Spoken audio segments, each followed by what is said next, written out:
Today is Friday, November 20, 2020. Rayman 98, along with. Right. Good morning, TNT. Can you guys hear me all right? Sound good on my end. Oh, okay. I'm just trying to make sure.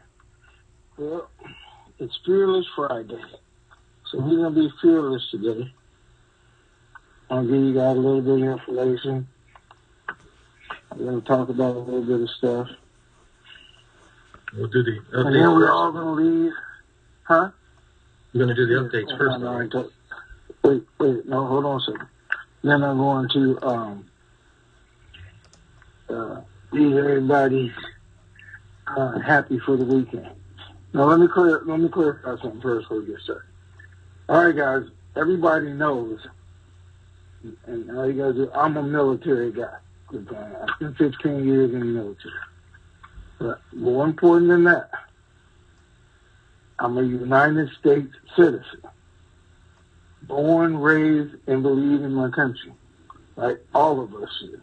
All of our countries. So, what you guys don't know about me is I absolutely never found a Republican I liked. Period. No, I shouldn't say that. People, but I meant president. I liked George Bush. I did. But I liked George Bush after I found out who George Bush was. And by that, I mean, there's things you don't know about people while they're in office that you learn later. I actually read his book. It's a good book. I watched his interviews. And so I liked Messi before he got involved in this with us. So I'm just going to be truthful. Because he is involved in this with us. But before that, I did. Because I got to know him. And not personally. I've never met him personally. I mean, I read him and understood and seen him and then a couple phone call conversations back and forth. So it's totally different thought. So I'm thinking that. And there's some good explanations in there for some things that he did.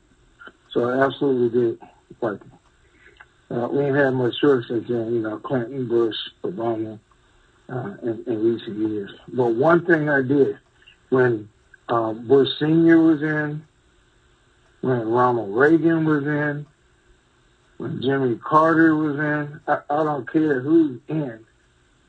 What I always do is respect the office of the president. The office of the president. I do that without a doubt. What I always do is respect our government.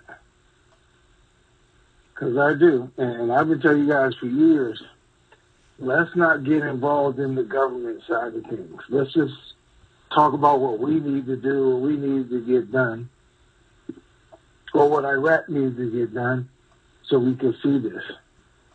And I've always said that because at those points in time, it didn't really affect what we were seeing. And we were seeing the government was requiring Iraq to do. We didn't want to get involved in that. We didn't want to have an opinion one way or another. We didn't want to try and force any decisions one way or another or anything. When we started We Are the People, we did the same thing. Because you guys wanted me to do something else. And I said, I'm not doing that because that's not our business. That's the government's business to do what they need to do. We just need to make sure we're in.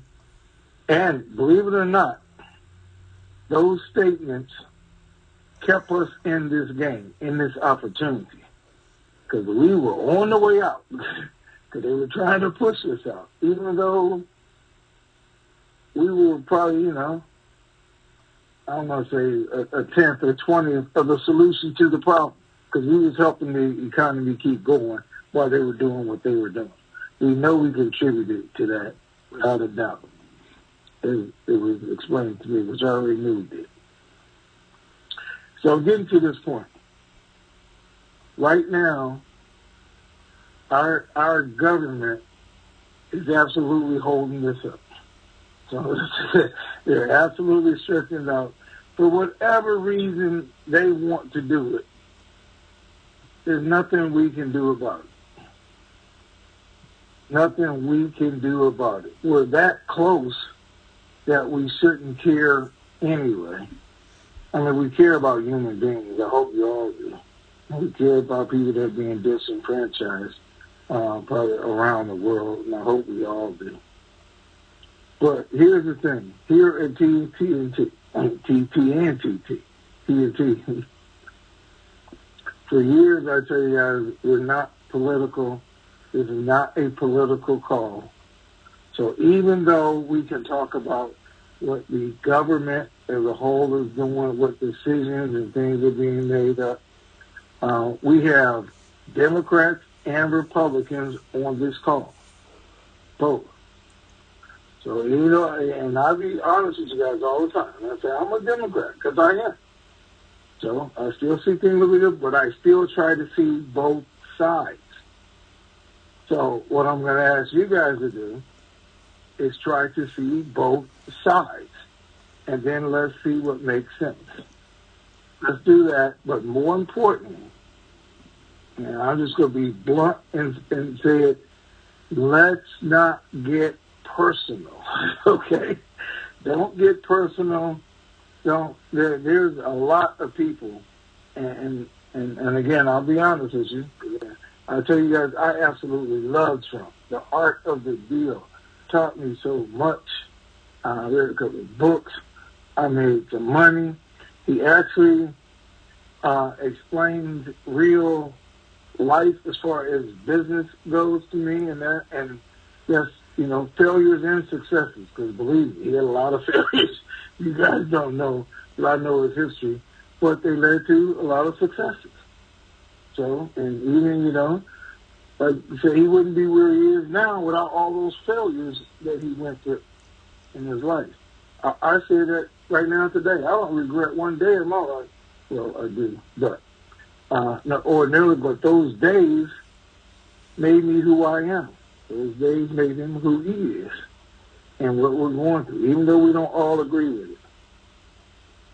But there's people on here, and we have to remember that we can say government and government decisions and things that we see going on without personally attacking any one person. Now, you guys know I'm saying that because evidently some people are feeling that way, and I want everybody to feel comfortable here at TNT and feel that they can have their say, which you can, without having to. Now, people might be complaining about me. I don't know. They just didn't tell me. They were complaining about people calling in saying this and saying that. They just might have meant me in their own way. But anyway, I wanted to put that out there. I said I'm going to do it. So, all right, Ray, let's get started. Okay. You still there? Oh, I thought you hung up. All right, go ahead. Thursday updates from the Iraq side. The Iraq Minister of Trade is saying that Iraq must join the World Trade Organization. This will help their country. News is indicating that private banks are supporting all reforms by the Central Bank of Iraq. The new tax system is being submitted to the Council of Ministers for approval. United Nations representatives are on Iraqi TV interviews requesting that Baghdad and Erbil accelerate acceptance of their agreements and to complete the financial reforms. Iraqi TV is broadcasting that President Saleh is refusing to sign the borrowing. More news at 11. And it's now 11. On the U.S. side, some banks are very excited after having meetings with Treasury this week. Some rates are again being seen. And I think we've already shared some of those, or maybe we didn't, but we will. And appearance and demeanor will reflect negotiated rates at their discretion, which is something we shared with you before. That was it for the Thursday updates. Wait, appearance and what? What did you say? Demeanor. Oh, okay. It's not what you said, but anyway, I was laughing at you. It's not appearance and demeanor. Demeanor. All right, I'm just messing with you. All right. Okay, then. Everybody talks to he speaks proper English. Oh, I can't wait till Bus Lady has her input. All right, you ready to go? Yes, sir. All right, guys, this is where we are today, right now. Everybody's at the bank, with the exception of Texas, because they're still not there. And I don't know why, but we'll see what happens. Now, they did have contact with the Treasury. They are being told exactly what the Treasury told us. Well, actually, they got an update, and even guys in Washington. And they simply put, they said, hey, if it doesn't happen by Sunday, it won't happen until next Monday.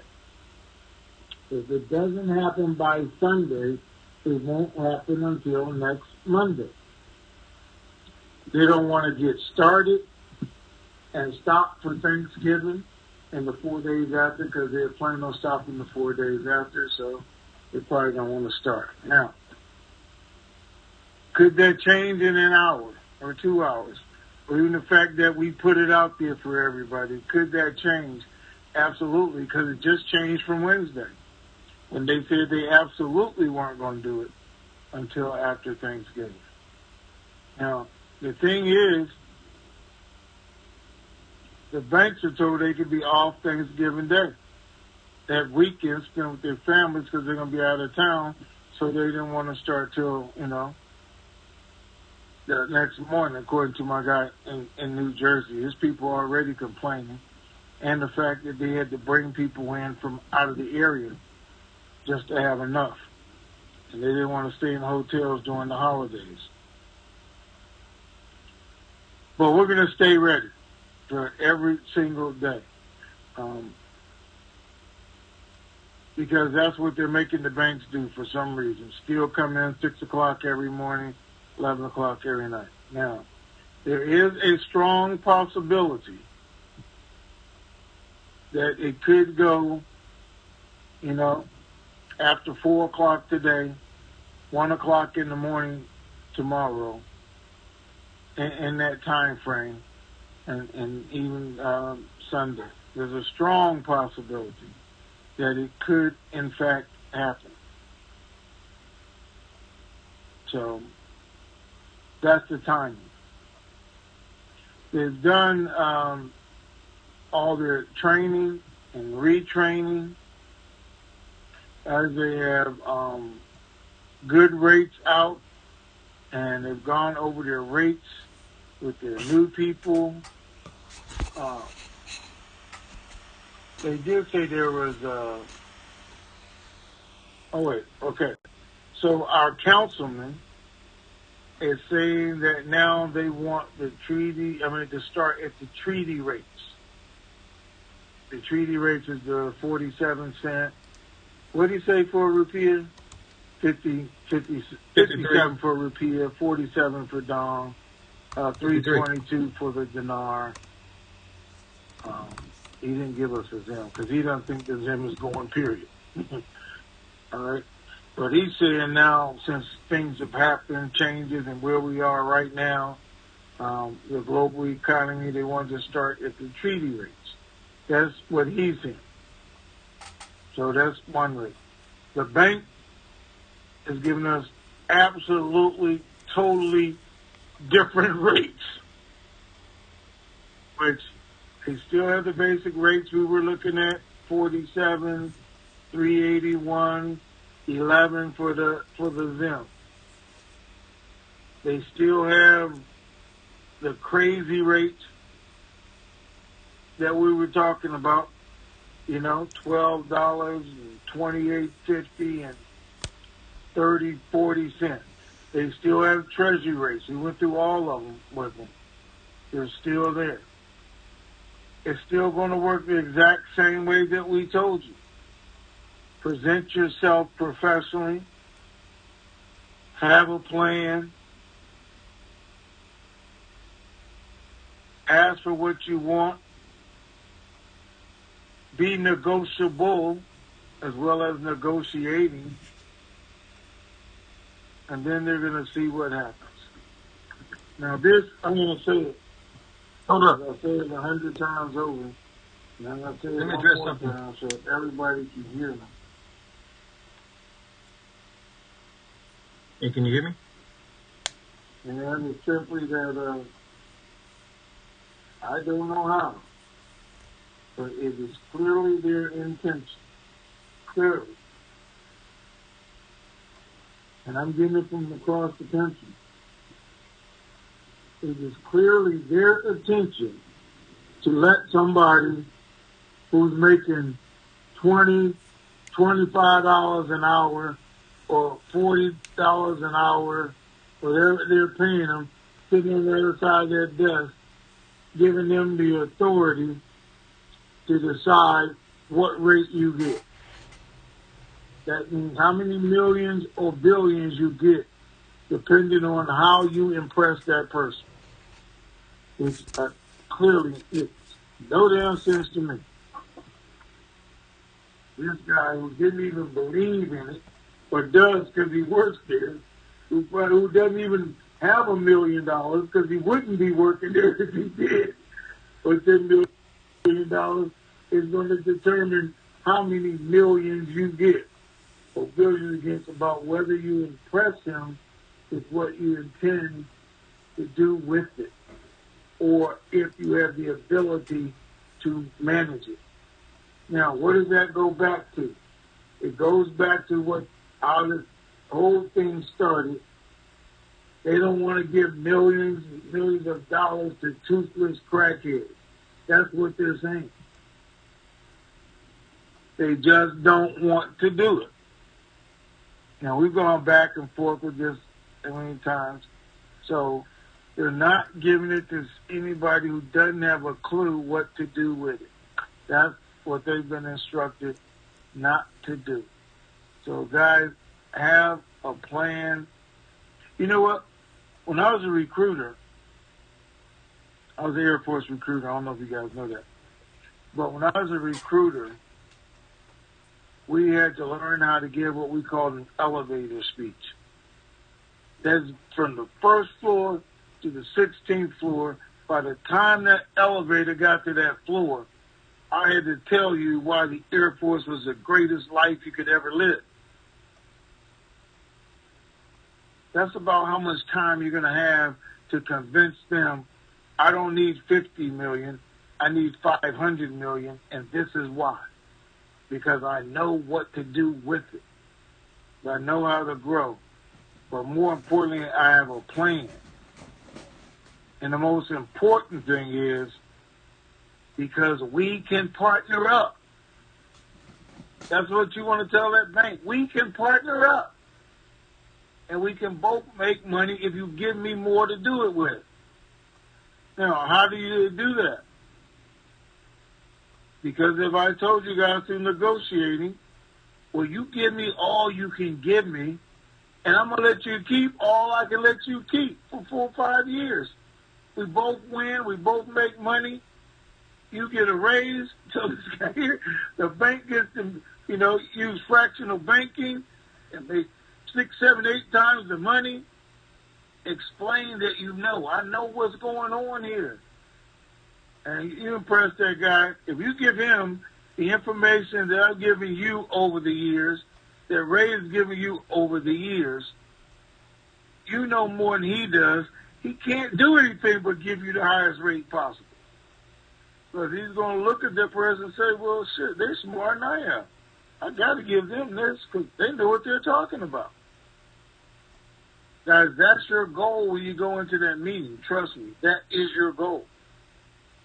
Not just to be impressive, but to be knowledgeable, okay?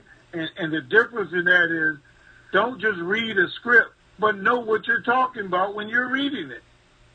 And we've had years to go over that. And you should be going back and forth over that with your relatives, your friends, whoever, should be constantly on your mind discussing it so you know it like you know yourself. Let's give you guys a heads up. All right, are you ready? Okay. You hear me? Nope, wait, I fell asleep. You can't hear me? I know you was preaching today. Okay, everybody else can hear me. Ready? I'm not sure why you can't. Let's see All right. here. The rest of you Yeah, guys I'm here? here. Am I talking to myself? Let me see. Can everyone else hear me? I believe. Oh, we can hear.